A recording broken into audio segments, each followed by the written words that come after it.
Good morning, students. Welcome to my YouTube channel Medical Biochemistry by Dr. Vasan Gosai. Today we will discuss about cell membrane and the transport mechanism.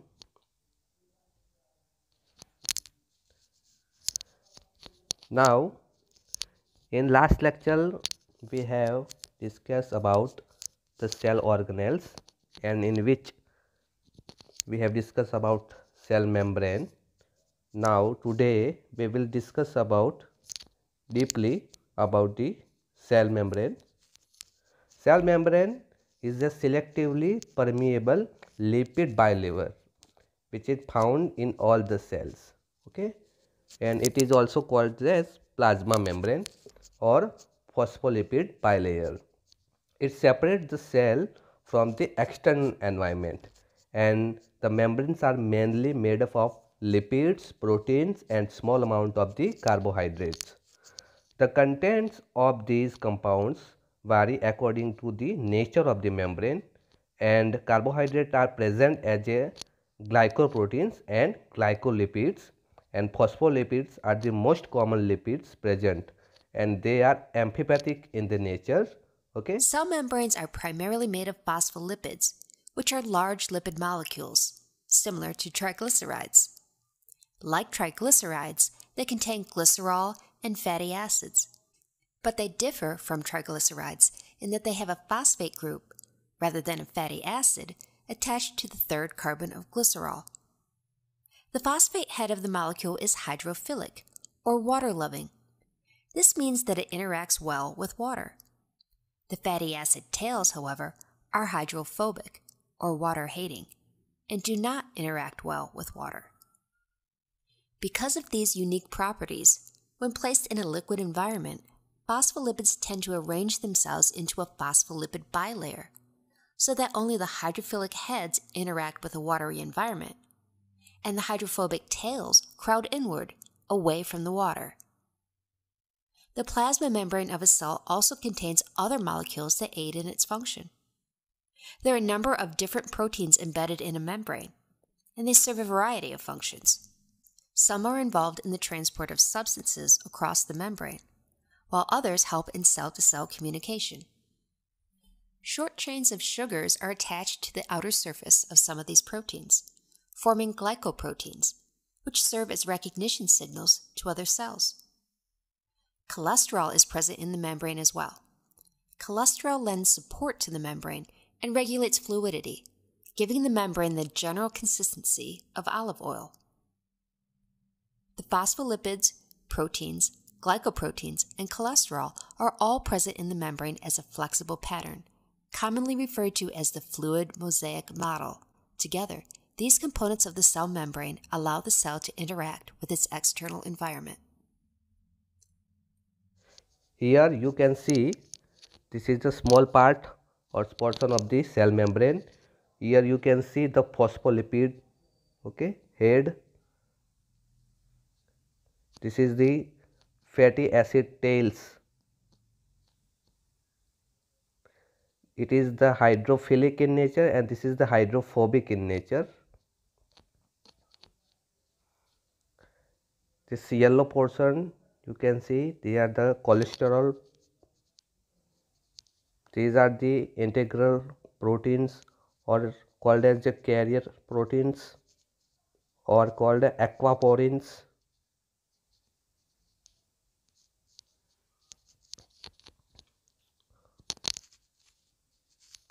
Now this is the fluid mosaic model. Now what is the fluid mosaic model? So here the cell membrane, the phospholipids are arranged in the bilayer with the polar heads group oriented toward the extracellular side, okay, toward the extracellular sides, and the cytoplasmic side with a hydrophobic core, okay.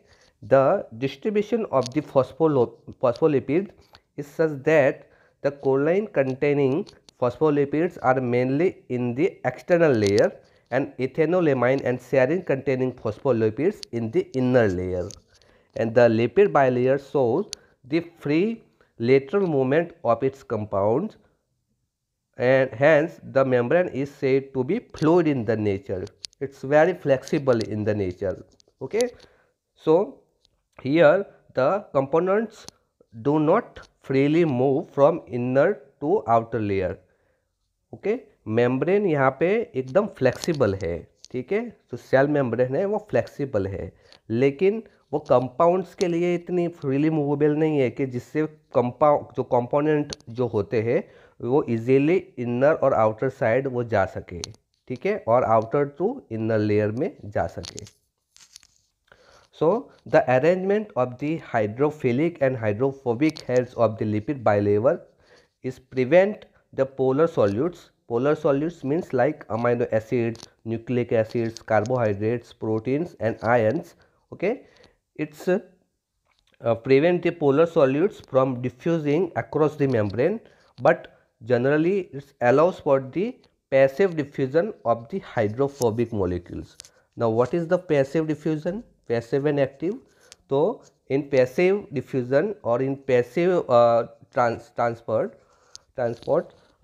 no energy requirement, but in active transport the energy requirement is necessary.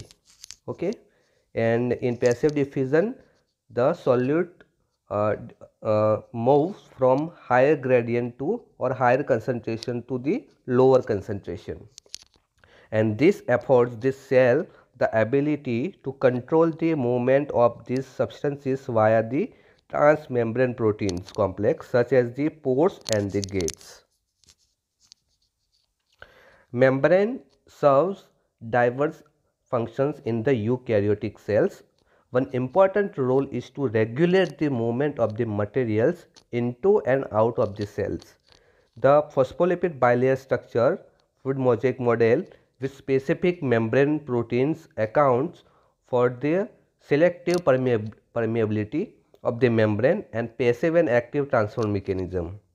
In addition, the membrane in prokaryotes and in mitochondria and chloroplast of the eukaryotes facilitate the synthesis of the ATP through the chemiosmosis. Here the chemiosmosis means the cells it forms the ATP by the movement or the transfer of the hydrogen ions. It is called the chemiosmosis. Now in cell membrane some type of the proteins are the present. It is called the membrane proteins, and in these membrane proteins, first one is the peripheral proteins which exist on the surface of the bilayer, and they are attached by the ionic and polar bonds to polar heads of the lipids. Then second one is the integral membrane proteins. They are deeply embedded in the bilayer and they are attached by the hydrophobic bonds of the van der Waals forces. Then third one is some of the integral membrane proteins span the wall bilayers, and they are called transmembrane proteins. The hydrophobic side chains of the amino acids are embedded in the hydrophobic central core of the membrane, and the transmembrane proteins can serve as the receptors. Okay, receptor for some hormones, some growth factors and some neurotransmitters, and these transmembrane proteins can also serve as receptor, then tissue specific antigens and ion channels. Okay, like this. Okay,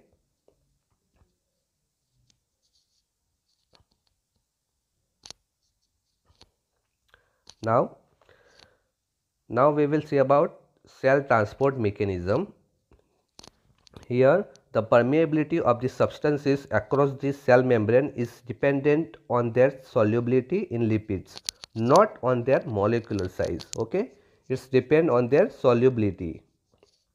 Water soluble components are generally impermeable and they require the carrier mediated transport.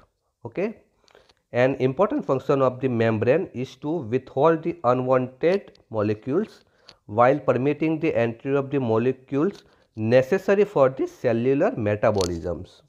Okay, जो cellular metabolism के लिए जो जरूरी है उन्हीं molecules को वो permission देगा अंदर उसकी एंट्री के लिए।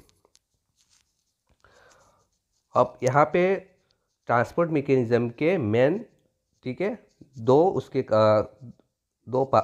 भाग में उसको क्लासिफाई किया गया है। First one is the passive transport and second one is the active transport.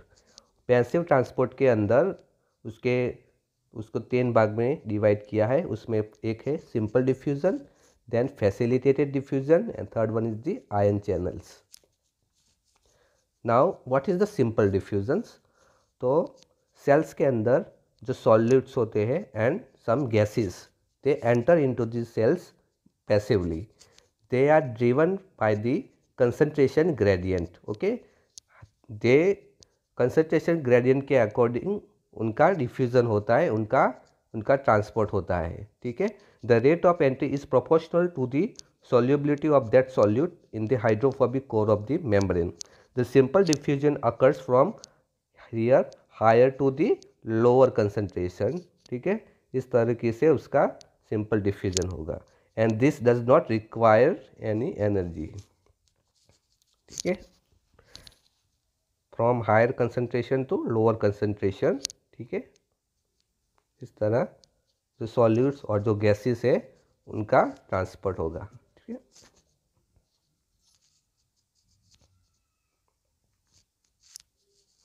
Now second one is the facilitated diffusion. This is a carrier mediated process, and here the important features is the carrier mechanism could be saturated. The structurally similar solutes can competitively inhibit. Okay, competitively inhibition, अगर कोई ऐसा solute होगा जो structurally similar होगा तो वो इसको inhibit कर सकता है. Okay, inhibit the entry of the solutes. Third one is it can operate बाईडायरेक्शनली, ठीक है, इनर साइड से और आउटर साइड, ठीक है। It can operate bidirectionally, then it does not required energy and rate of transport is more than the simple diffusion. इसका rate ज़्यादा है, ठीक है, more than the simple diffusion. ये इस तरह से होगा, ठीक है, फैसिलिटेटेड, ठीक है। और इसका एग्जाम्पल में यहाँ पे दिया गया है ग्लूकोज परमिएज, और glucose permease is the example of the passive transporter. सबसे पहले उसका बाइंडिंग होगा, then second one is the, ये ट्रांसपोर्ट प्रोटीन का क्या होगा, conformational changes of the protein, और उसके बाद वो इनर साइड में आ जाएगा. Here the passive transporter moves molecules from higher concentration to the lower concentration regions. The function of the glucose permease is reversible, so the transporter allows the passage of the glucose molecule in both the direction, okay, which is the bidirectional. Then aquaporins. Now what is the aquaporins? So they are the water channels, and they are a family of the membrane channel proteins that serves as selective pores through which water crosses the plasma membrane of the cells, and they forms the tetramers in the cell membrane and facilitate the transport of the water, and they control the water content of the cells.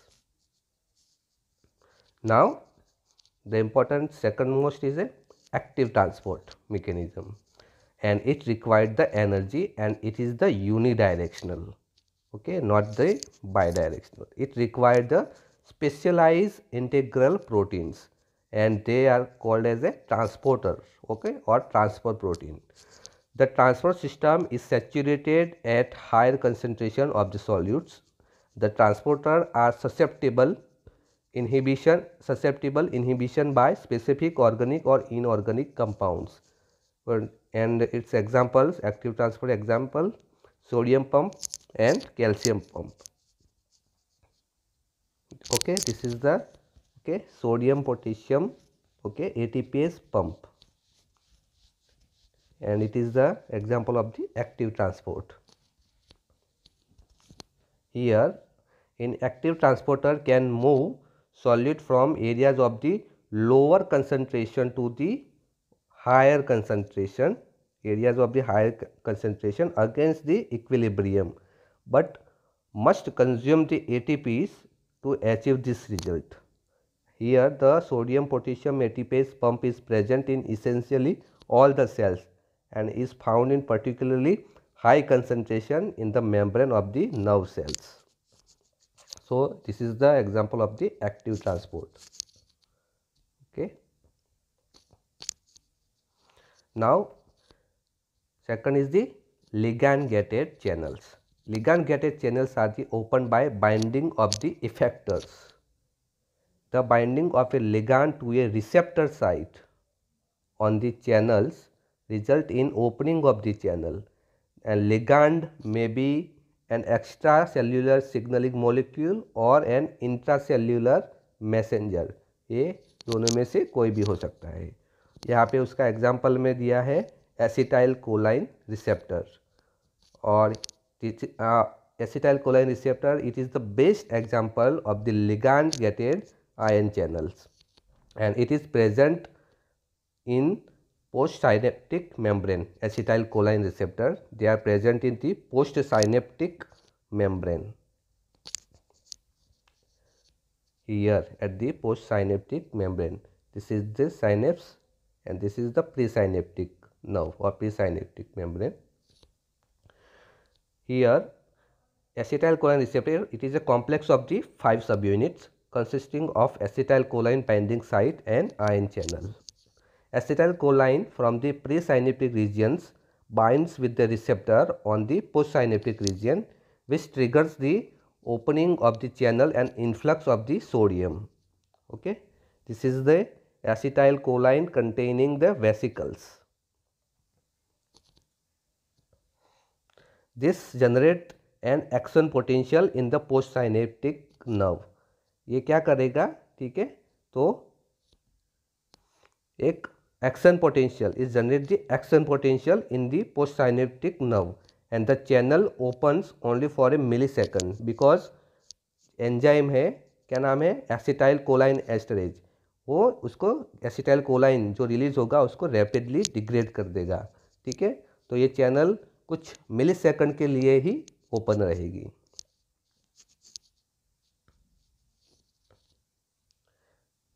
Here you can see this vesicles containing the acetylcholine at the presynaptic nerve.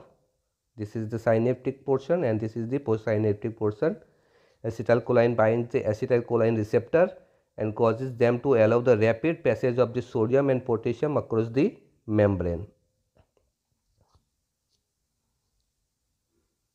When the signal reaches the synapse, the release of the acetylcholine from the vesicles is triggered and acetylcholine diffuses across the synapse and triggers the sodium channels to open and causing the transfer of impulse to the postsynaptic neurons. Okay, note that the action of the sodium ion channel is modulated by the external molecules. Which molecule? The acetylcholine, and this is an example of cell to cell communications. Now what is voltage gated channels? Voltage gated channels are opened by the membrane depolarizations and the channel is usually closed in the ground state. Okay, the membrane potential change switches the ion channels to open and it is lasting for less than 25 milliseconds, and its example is sodium channel and potassium channels, okay, in the nerve cells, and they are involved in the conduction of the nerve impulse. Then uniport, symport and antiport. Now what is uniport? Uniport system carries the single solute across the membrane like glucose transporter in the most of the cells. It is the example of the uniport systems and it carries the single solute. Okay, this is, you can see in this figure the uniport, the first figure, this is the uniport. Then second one is the symport. What is symport? If the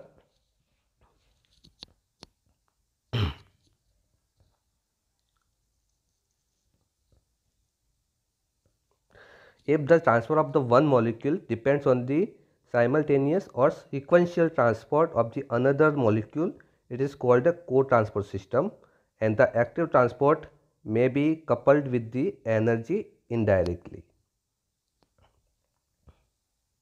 Here the movement of the substance against a concentration gradient is coupled with the movement of the second substance down the concentration gradient. The second molecule being already concentrated within the cell by an energy requiring process, and the co-transport system may either be a symport or an antiport. Okay, in symport the transport carries the two solute in the same direction. अगर same direction में अगर उसका transport होगा, ठीक है, तो उसको अपन क्या कहेंगे, सिम्पोर्ट कहेंगे. बट एंटीपोर्ट किसको कहेंगे, तो the system carries the two solute और ions in the opposite direction. Okay, like this, one is like this and one is like this. This is called antiport system. Now endocytosis, pinocytosis, receptor mediated endocytosis and exocytosis. Now what is endocytosis? So here the endocytosis is the mechanism by which the cells internalize extracellular macromolecules and form an endocytic vesicles, and this requires the energy in the form of the ATP, okay, as well as the calcium ions in the extracellular fluid. The cytoplasmic contractile elements take part in this movement, and in general the plasma membrane is invaginated and enclosing the matter, and this forms the endocytic vesicles. And the endocytosis may be pinocytosis or phagocytosis or receptor mediated endocytosis. Now we will discuss about the pinocytosis. Pinocytosis means the drinking by the cells. Cells take up the fluid by this method, and so it is called the pinocytosis.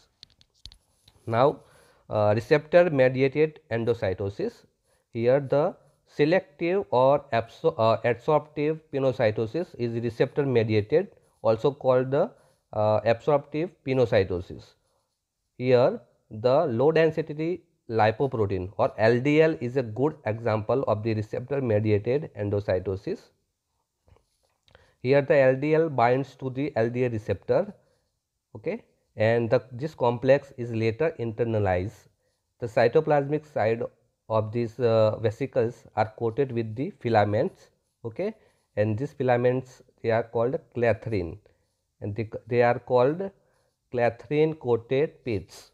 The absorption of cholesterol by the clathrin coated pit, okay, after the LDL receptor complex is internalized, and the receptor molecules are released back to cell surface, but the LDL is degraded by the lysosomal enzymes. Now the exocytosis. So under the appropriate stimuli, the secretory vesicles or vacuoles move towards and fuse with the plasma membranes, and this movement is created by the cytoplasmic contractile element, the microtubule system. The inner membrane of the vesicles fuse with the outer plasma membrane, while cytoplasmic side of the vesicles fuse with the cytoplasmic side of the plasma membrane. Thus the contents of the vesicles are externalized, and this process is called exocytosis, or it is also called as a reverse pinocytosis. Okay, thank you.